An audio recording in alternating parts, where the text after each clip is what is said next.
Perumpamaan tentang orang-orang upahan di kebun anggur. Ceritanya agak panjang, tapi drama tadi telah simplify buat kita. Ada yang datang jam 9 pagi, bekerja di ladang. Ada yang bekerja datangnya baru jam 12. Ada yang datang jam 3 sore. Tapi kok aneh ya, semuanya dikasih rata 1 dinar upahnya.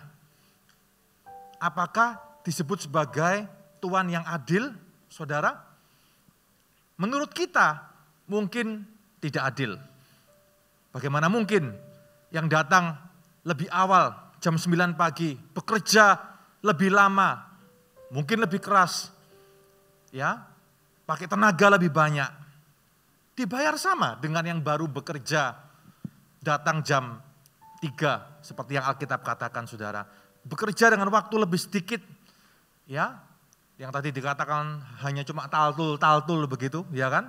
Bayarnya sama, 1 dinar. Apa yang Tuhan maksudkan lewat ayat ini? Bapak Ibu saudara-saudari, sebetulnya perumpamaan ini adalah sebuah simbol yang harus kita mengerti. Yang pertama, saudara, ada orang-orang yang mungkin pertobatannya sudah lebih lama. Sudah 20 tahun yang lalu bertobat. Ada orang-orang yang mungkin pertobatannya baru 10 tahun yang lalu.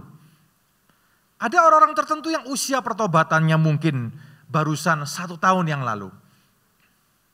Tapi di mata Tuhan, semuanya sama. Amin Bapak Ibu saudara-saudari. Masalahnya adalah apa yang kita lakukan dengan 20 tahun pertobatan kita. Apa yang kita lakukan dengan 10 tahun pertobatan kita. Bapak Ibu saudara-saudari, apa yang telah kita lakukan dengan 5 tahun pertobatan kita. Atau mungkin 1 tahun pertobatan kita. Fakta membuktikan di lapangan. Ya Bapak Ibu, kalau kita perhatikan bukan untuk menghakimi sesama atau orang lain. Tapi kita melihat ada orang-orang yang telah 20 tahun bekerja, 20 tahun hidup dalam pertobatan, 20 tahun yang lalu telah menerima Yesus sebagai Tuhan dan Juru Selamat, tapi tidak melakukan apa-apa. Ya, hidupnya mungkin hanya berlalu begitu saja. Hidupnya mungkin juga jatuh bangun di dalam dosa. 20 tahun berlalu dan tidak ada apa-apa yang terjadi. Ya, melayani mungkin melayani, tapi ya hanya sekedar begitu saja. Tidak ada sesuatu yang dihasilkan untuk Tuhan. Ada orang yang 10 tahun mungkin sudah bertobat, terima Yesus, ya, dalam sebuah event mungkin di gereja atau dalam sebuah KKR. Ya, pengalaman pertama kali pertobatan selalu indah. Nangis-nangis mungkin, itu no problem dengan itu semuanya. Manifestasi-manifestasi yang kita alami, saudara. Tapi tidak boleh stop sampai di sana. 10 tahun yang lalu mengalami pertobatan yang fenomenal. Tapi apa yang kemudian dikerjakan untuk Tuhan dalam 10 tahun pertobatan itu? Apakah hidup kita hanya untuk mengejar mimpi kita? Apakah hidup kita hanya untuk mengejar keinginan kita? Apakah hidup kita 10 tahun pertobatan ini hanya untuk mengejar rencana-rencana kita saja? Tapi kita melupakan rencana Tuhan. Kita melupakan kehendak Tuhan. Kita melupakan apa yang sebetulnya the matter most, apa yang paling penting di dalam hati Tuhan untuk setiap kita di tempat ini. Tapi mungkin kita melihat ada orang yang baru 2 tahun, 1 tahun pertobatan. Tapi kita melihat berbuah-buah begitu lebat, saudara. Menabur, ya, sowing, planting, menanam, and reaping, menabur, menanam dan menuai dengan limpah. Dalam mungkin 2 tahun usia pertobatan, 5 tahun usia pertobatan, sudah ada banyak hal yang dilakukan untuk kerajaan Allah. Berbuah-buah lebat dalam kerajaan Allah. Buah karakter, buah pertobatan, buah pelayanan, buah jiwa-jiwa, saudara. Mungkin 20 tahun usia pertobatan tidak mau melayani Tuhan. Disuruh melayani Tuhan, tapi nanti saja, nanti dulu, tunggu dulu, nanti tunggu apa? Ya, tunggu mungkin ya nanti masih repot. Bukankah sebetulnya banyak sekali alasan yang bisa kita berikan saudara. Nanti dulu tunggu, anak-anak masih kecil. Setelah anak-anak besar, tunggu tambah repot. Saudara tahukah, setiap fase dalam hidup kita ini punya repotnya masing-masing, betul? Ya, punya repotnya sendiri-sendiri. Kalau kita tidak menanggapi panggilan Tuhan untuk saat ini juga, maka kemungkinan tidak akan pernah ada waktu untuk kita mau terlibat di dalam kebun anggurnya Tuhan, di dalam kebunnya Tuhan. Bapak Ibu dikatakan bahwa pekerja sedikit, tuaian banyak. Pekerja terlalu sedikit, masih banyak yang perlu dituai. Mari hari ini biarlah drama tadi menjadi sebuah refleksi untuk kita semuanya. Kita bertanya kepada diri kita sendiri. Apa yang telah kita lakukan untuk Tuhan dalam 10 tahun usia pertobatan kita? Apa yang telah kita lakukan untuk Tuhan dalam 20 tahun usia pertobatan kita? Apa yang telah kita lakukan untuk Tuhan dalam usia bahkan 5 tahun pertobatan kita? Belum tentu loh 1 tahun pertobatan juga sudah berbuah. Belum tentu. Intinya bukan di masanya. Intinya bukan di waktunya. Tapi seberapa usia pertobatan kita hari ini? Apakah kita selama ini, semenjak pertama kali kita bertobat menerima Yesus, hati kita dijamah Tuhan, kita menangis, kita mengalami manifestasi kuasa Roh Kudus. Apakah kita telah sungguh-sungguh bekerja untuk maksud hati Tuhan? Apakah kita telah memberikan segala-galanya? Apakah cinta mula-mula itu hanya pada waktu pertama kali kita bertobat menerima Yesus saja? Ketika kita pertama kali bertobat, kita begitu cinta Tuhan, kita mengalami kasih mula-mula, pengennya setiap hari kita di gereja, pengennya setiap hari kita melayani, pengennya setiap hari kita berdoa, kita baca firman Tuhan, kita bersaat teduh, kita semuanya kita, hal-hal yang rohani kita konsumsi semuanya. Tapi itu hanya mungkin untuk setahun. Tapi setelah itu, ketika kita mengalami pembentukan proses daripada Tuhan, ketika kita mengalami masalah demi masalah yang Tuhan izinkan terjadi, berapa banyak orang yang hatinya mulai lembek lagi saudara. Ya, mulai kehilangan feeling awal itu, mulai kehilangan passion itu. Dan kemudian pandangannya sudah tidak lagi terorientasi kepada Tuhan. Tapi pandangannya mulai terorientasi kepada ini dan itu. Kepada hal-hal yang lain. Kepada hal-hal yang duniawi. Hidupnya tidak lagi rohani. Tapi hidupnya orientasinya hanya kepada hal-hal yang duniawi saja. Sehingga tidak heran. Ada yang bekerja tadi 8 jam. Tapi ya cuma 1 dinar. Ada yang bekerja 5 jam, ada yang baru 1 jam. Sehingga kemudian bisa berbeda-beda.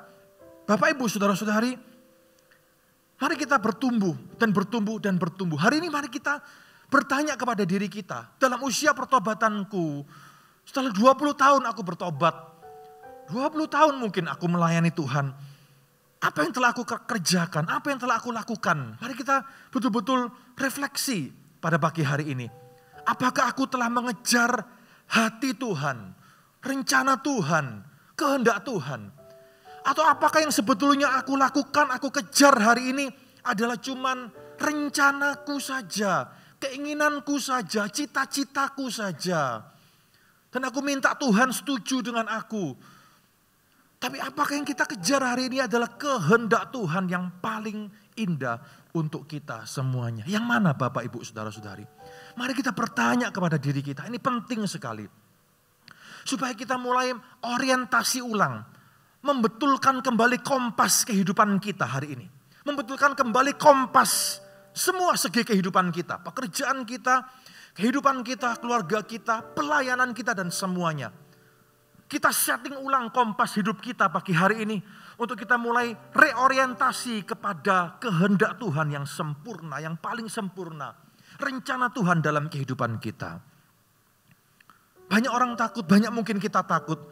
Kalau aku mulai reorientasi ulang kepada kehendak Tuhan, maka ada hal-hal mungkin yang harus aku korbankan. Mungkin ada hal-hal tertentu yang harus aku lepaskan. Padahal ini yang selama ini aku sukai mungkin saudara. Ini yang selama ini mungkin sudah nyaman bagi aku selama ini. Bapak, Ibu, saudara-saudari, catat ini baik-baik. Bahwa tidak ada hidup yang jauh lebih indah selain hidup di dalam pusat kehendak Allah. Amin, saudara. Apa kehendak Allah bagi saudara? Mungkin doa ini adalah doa yang Anda tanyakan, yang dulu Bapak Ibu tanyakan 20 tahun yang lalu. Ketika engkau bersimpuh di bawah kaki Tuhan dan berdoa dan berkata kepada Tuhan, Tuhan, apa ya kehendakmu bagi aku sebetulnya? Tapi hari ini, mari kita tanya itu sekali lagi. Mari kita merenungkan hidup kita dan bertanya, melihat hidup kita ke dalam. Apakah yang telah kita lakukan hari ini adalah sungguh-sungguh kehendak Tuhan bagi aku? Apakah yang telah aku perbuat selama ini adalah betul-betul kehendak Tuhan, pusat kehendak Allah bagi hidupku? Apakah pekerjaanku, apakah usahaku, ini semuanya untuk melayani maksud Tuhan, untuk melayani kehendak Tuhan, atau sebetulnya untuk melayani rencanaku saja? Apakah semua hal yang aku lakukan dalam hidupku sehari-hari, dalam keluarga, berumah tangga, bekerja, studi, dan segala hal yang lain, aku lakukan untuk Tuhan, untuk maksud Tuhan, selaras dengan kehendak Tuhan? Ataukah yang aku lakukan ini semuanya hanya untuk menyenangkan kedaginganku saja? Yang mana? Bapak, Ibu, saudara-saudari, seringkali kita mudah sekali untuk kehilangan kompas. Seperti kapal yang sedang berjalan di lautan. Kadang kena gelombang, kadang kena angin badai, sakal, dan semuanya. Kapal itu kalau tidak kompasnya rusak, pasti akan kehilangan orientasi. Betul, saudara? Akan kehilangan orientasi, akan terhempas ke kanan ke kiri, dan dia tidak tahu aku ini sedang mengarah kemana, kapal ini sedang mengarah kemana ini, kapal hidupku ini sedang mengarah kemana.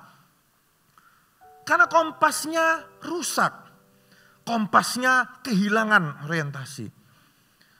Mari kita membetulkan kompas hidup kita hari ini. Dalam situasi kehidupan kita masing-masing, apa yang Tuhan mau bagi aku? Apa sebetulnya rencana Tuhan bagi hidupku? Apa sebetulnya yang Tuhan ingin aku lakukan? Bapak, Ibu, saudara, hidup ini singkat. Amin, saudara. Hidup ini terlalu singkat. Berapa usia manusia, kita tidak pernah tahu. Tapi yang pasti, setiap kita nanti akan berdiri di hadapan Raja segala raja. Kita akan mempertanggungjawabkan seluruh kehidupan kita. Kita akan mempertanggungjawabkan perbuatan kita. Dan bagaimana ketika kita nanti berhadapan dengan Raja segala raja, ternyata kita tidak melakukan apa yang sebetulnya Dia inginkan. Apa yang harus bagaimana jawaban kita kalau kita nanti berdiri di hadapan Kristus dan Tuhan tanya kepada kita, kamu ngapain aja hidup di dunia? Apa yang sudah kamu lakukan? Dan kita tidak mampu untuk menjawabnya. Karena apa, saudara? Di sana kita mungkin baru sadar. Maka dari itu sadar sekarang, jangan sadar nanti. Apa saja, iya ya, apa saja ya yang telah aku lakukan. Ternyata kita telah melakukan hal-hal yang Tuhan tidak suruh kita lakukan. Kita melakukan ini dan itu yang kita anggap ini kesibukan. Kita anggap ini produktif, belum tentu, saudara. Kesibukan belum tentu itu produktif. Betul? Sibuk kan? 8 jam, 5 jam tadi, sibuk, saudara. Otot kawat, balu ngantok katanya kan. Sibuk, kerja sana sini, kerja sana sini, kerja sana sini. Ya. Tapi apakah itu sesuai dengan kehendak Tuhan? Ngapain aja kamu 8-5 jam dalam kehidupanmu? Dan kita sadar bahwa kita tidak melakukan apa yang Tuhan suruh kita lakukan. Kita melakukan hal yang lain, hal yang berbeda. Kita melakukan apa yang Tuhan suruh untuk orang lain mungkin. Kita cuma copy paste orang lain. Kita copy paste panggilan orang lain. Kita tidak menekuni tangga kita. Tapi kita menekuni tangga orang lain. Apa yang telah kau lakukan? Dan kita bingung, saudara. Bahwa ternyata selama ini Tuhan kasih kesempatan kita untuk hidup. Kita tidak sungguh-sungguh memberikan yang terbaik. Berkarya untuk kerajaannya. Kita hanya bingung dengan kehidupan kita. Kita sibuk dengan rencana kita. Padahal Tuhan tidak suruh kita untuk lakukan itu. Tidak semua hal dalam hidup ini Tuhan suruh untuk kita lakukan itu. Tapi kita coba untuk masuk. Kita coba untuk lakukan itu. Kenapa? Karena menurut kita, ini. Menurut hitungan kita ini yang terbaik. Ini yang pasti akan menghasilkan high return untuk kita. Seperti tadi. Tapi Tuhan tidak suruh. Akhirnya apa saudara? Kita berjalan, tabrak kanan, tabrak kiri. Kita kena masalah kanan, kena masalah kiri. Kita jatuh dalam pencobaan kanan, pencobaan kiri. Kita selalu dihadapkan dengan banyak hal. Godaan, cobaan yang tidak perlu. Ada ujian-ujian dalam hidup ini yang perlu. Memang datang dari Tuhan untuk menguji kita. Tujuannya untuk elevate kita, membawa kita naik. Tapi kadangkala, kayak kitab Yakobus katakan, kita tuh mencobai diri kita sendiri. Kita menjatuhkan diri kita sendiri ke dalam pencobaan-pencobaan yang tidak perlu. Itu bukan untuk elevate, tapi justru downgrade kita. Iblis pakai itu. Untuk apa? Untuk mendowngrade kita. Kita tidak perlu mengalami itu Bapak Ibu Saudara-saudari. Tidak perlu.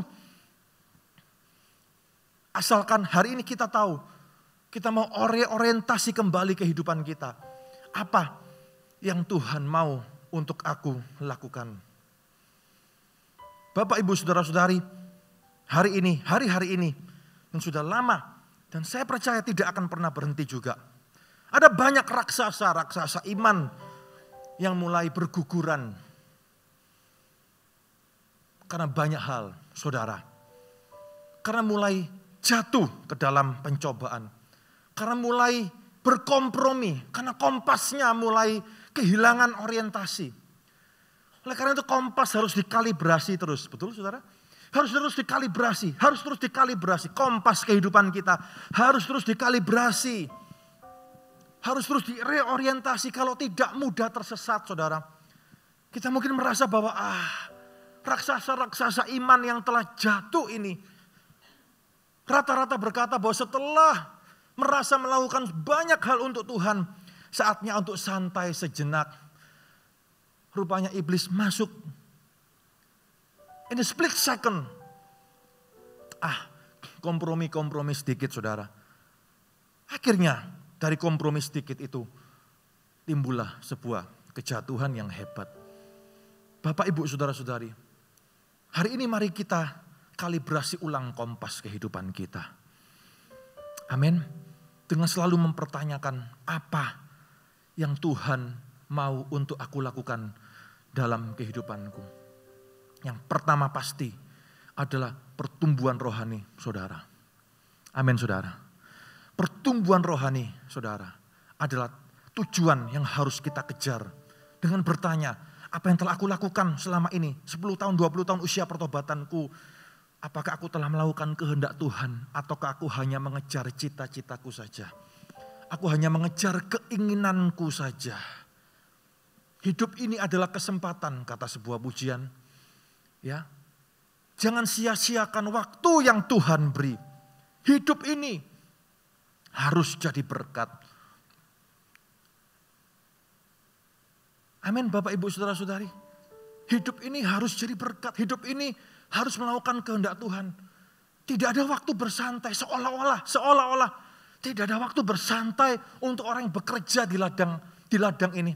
Tadi tak tanya, ya kan, besok bisa kerja lagi enggak Tuhan? Ya memang kalau dalam cerita sesungguhnya orientasi mungkin ada bayaran, betul enggak saudara? Ya kan, ada gaji nih, 1 hari 1 dinar saudara. Ya, upah orang kerja pada zaman dahulu, pada zaman Alkitab. Ya, 1 hari 1 dinar. Sehingga kita tahu hari ini ketika wanita itu membeli minyak narwastu 365 dinar. Itu seolah-olah kerja 1 tahun, enggak dipotong biaya makan dan semuanya saudara. Dikumpulkan aja 1 tahun tuh. Ya kan, mungkin itu juga mungkin 2 tahun lah kepotong biaya ini dan biaya itu. Dan itu dipersembahkan untuk Tuhan. Berbicara apa? Berbicara segenap hati, bicara segenap semuanya. Seolah-olah tidak ada waktu istirahat.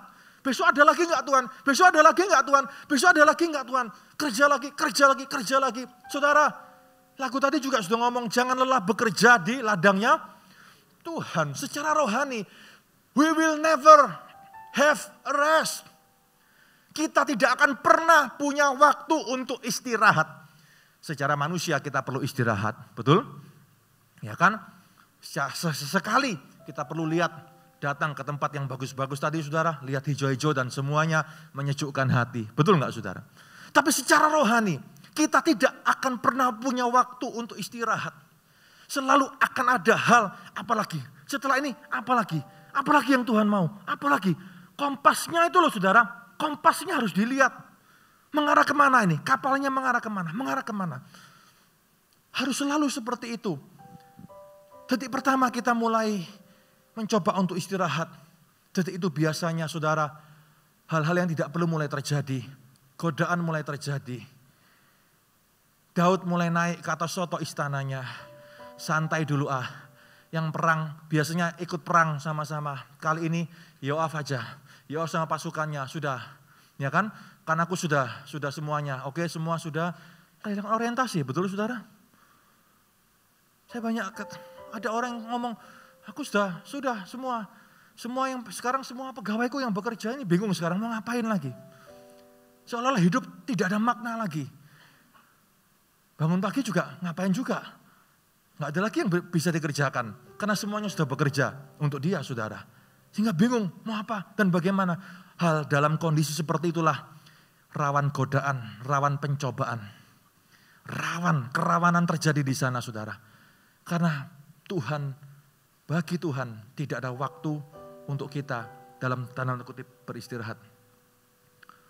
Tidak ada waktu untuk pensiun muda di dalam kerajaan Allah. Begitu kita ingin pensiun muda dalam kerajaan Allah, saudara, di sana godaan biasanya akan segera mengaum-ngaum menyerang kita. Betul enggak? Daud jalan di atas soto istana bukan? Terjadilah kemudian cerita selanjutnya. Dan kemudian tragedi demi tragedi mulai terjadi di dalam kehidupan Raja Daud. Pelajari semua tokoh-tokoh Alkitab. Detik pertama mereka mulai mencoba berhenti atau rest di dalam maksud kerajaan Allah. Detik itulah mereka mulai jatuh ke dalam banyak hal yang tidak perlu. Oleh karena itu hari ini mari kita reorientasi kembali kehidupan kerohanian kita. Kita mengejar hal-hal kerajaan Allah. Karena hidup kita adalah kesempatan. Kita diberikan waktu limited, terbatas waktu kita saudara. Di bumi ini waktu kita terbatas, limited. Apa yang harus kita lakukan setelah ini? Apa yang harus kita lakukan? Pastikan setiap hari kita tahu bahwa kita sedang melakukan kehendak Allah. Jangan menanjak di tangga orang lain. Jangan melakukan panggilan Allah buat orang lain. Lakukan panggilan Allah untuk diri Anda. Seperti apa yang Tuhan panggil Anda. Amin Bapak Ibu Saudara-saudari. Banyak orang pengen, anak muda biasanya pengen ini, pengen itu. Aku akan jadi seperti ini, aku akan jadi seperti itu. Dulu kalau zaman saya, zaman Pastor Lukas semuanya. Dulu kan idolanya Pastor Benny Hinn begitu saudara ya. Waktu itu begitu wow sekali. Semuanya pada pengen jadi seperti Pastor Benny Hinn. Ya kan mungkin auranya nggak bisa seperti yang minimal gayanya. Ya kan gaya ngomongnya, mungkin rambutnya, mungkin pakaiannya, mungkin itu dulu. Dulu anak-anak muda zaman-zaman itu waduh saudara ya lucu-lucu kalau dipikir sekarang. Pengen jadi ini, pengen jadi belum tentu panggilannya sama. Amin Bapak Ibu Saudara-saudari. Dan panggilan tentu berbeda. Yang pertama, kejar pertumbuhan rohani. Kejar kehendak Allah dalam hidup kita. Kejar kehendak Allah. Kejar kehendak Allah. Yang kedua adalah apa?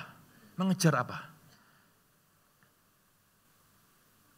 Jam 9, jam 12, jam 3 sore. Ini juga berbicara mengenai ada orang-orang yang sudah diselamatkan lama. Yang sudah diselamatkan mungkin 10 tahun yang lalu. Tapi mungkin ada juga yang baru 1 tahun yang lalu. Baru seminggu yang lalu menerima pertobatan.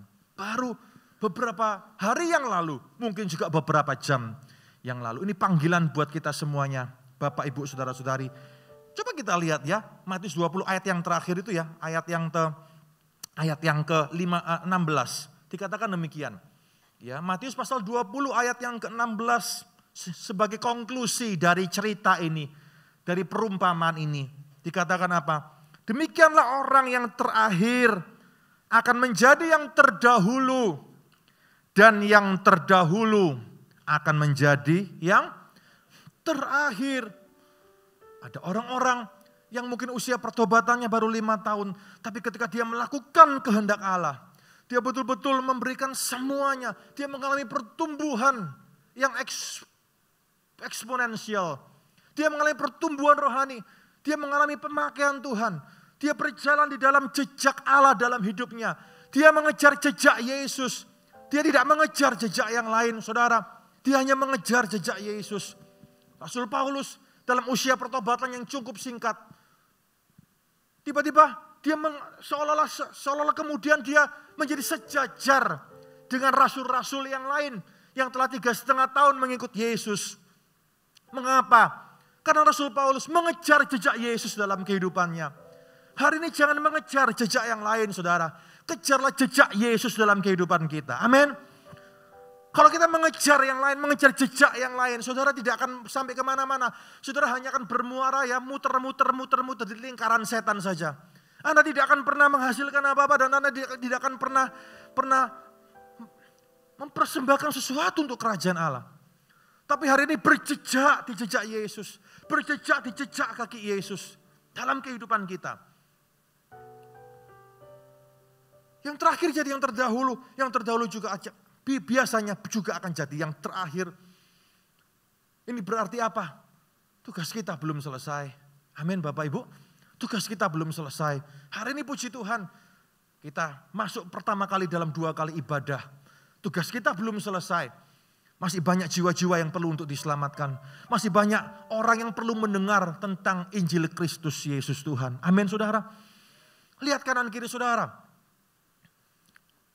Lihatlah lingkungan saudara. Masih ada orang-orang yang perlu mendengar kesaksian mengenai Yesus. Masih ada banyak orang yang perlu untuk dijamah hidupnya untuk Yesus. Yang hidup dalam dosa, yang perlu keselamatan. Dan itu tugas kita semuanya. Biarlah ibadah jam 7 dan jam 10 ini dipenuhi bukan hanya orang-orang yang telah bertobat menerima Yesus. Tapi dipenuhi dengan jiwa-jiwa yang baru, yang belum pernah ketemu dengan Tuhan Yesus sebelumnya. Amin saudara. Dan itu tugas saudara dan juga tugas saya untuk menyaksikan tentang Yesus Kristus bagi setiap orang-orang yang membutuhkan Yesus. Itu tugas kita. Karena kita sedang bekerja di ladang anggur Allah. Bekerja di kebun anggur Allah. Dan tugasnya belum selesai. Dan tidak akan pernah selesai. Makananku ialah melakukan kehendak Bapa, menyelesaikan pekerjaannya. Amin saudara. Melakukan kehendak Bapa, menyelesaikan pekerjaannya. Menginjil adalah kehendak Bapa dan menyelesaikan pekerjaannya. Belum selesai, tidak akan pernah selesai. Bapak Ibu tidak akan pernah selesai. 7 miliar orang di dunia ini, 2 miliar orang Kristen. Itu pun kalau diayak lagi sama Tuhan, yang setia, yang sungguh-sungguh, mungkin jumlahnya, kalau hitungan kasar saja 1 miliar lah mungkin, saudara. 1 miliar ini diayak lagi sama Tuhan, disaring lagi sama Tuhan. Mungkin sisa berapa yang masuk ke surga, sisanya saudara binasa.